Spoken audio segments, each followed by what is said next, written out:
ঠাণ্ডা দিনৰ লোকেল মাছৰ লগত ৰন্ধা জালুকীয়া জোলখন আৰু মই ৰান্ধি আছোঁ আজি ঔষধি গুণ থকা মানিমুনি পাত লগতে দিছোঁ নৰসিংহ পাত আৰু দিছোঁ জালুক কেইটামান নহৰু আৰু পেষ্টটো বনাই ৰাখি দিলোঁ। তাৰপিছতে শ'ল মাছ কেইপিচ হাফ ফ্ৰাই কৰি ল'লোঁ আৰু পাঁচফোৰণ দিলোঁ, নহৰু দিলোঁ, জলকীয়া দুটা দিলোঁ, জোখমতে নিমখ হালধি দিলোঁ আৰু লগতে এই মানিমুনি পাতৰ পেষ্টখিনি এড কৰি প্ৰায় 5 মিনিটমান সময় ঢাকোনখন লগাই উতলিবলৈ দিলোঁ আৰু ঢাকোনখন লগাই ৰাখিলে ইয়াৰ ঔষধি গুণটো থাকি যায়। আৰু লগতে সিজাই লোৱা আলু এটা দি উতলিবলৈ দিলোঁ।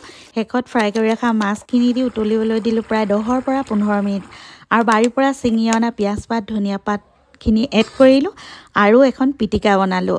সিজাই লোৱা আলু আৰু ফ্ৰাই কৰি ৰখা মাছ লগতে দিলোঁ পিঁয়াজ পাত ধনিয়া পাত আৰু এনেকৈ ঠাণ্ডাৰ দিনত এই বৰষুণৰ বতৰত জালুকীয়া খালে গাবোৰ বিষ নাইকিয়া হয় আৰু বডিটো ৱাৰ্ম কৰি ৰাখে।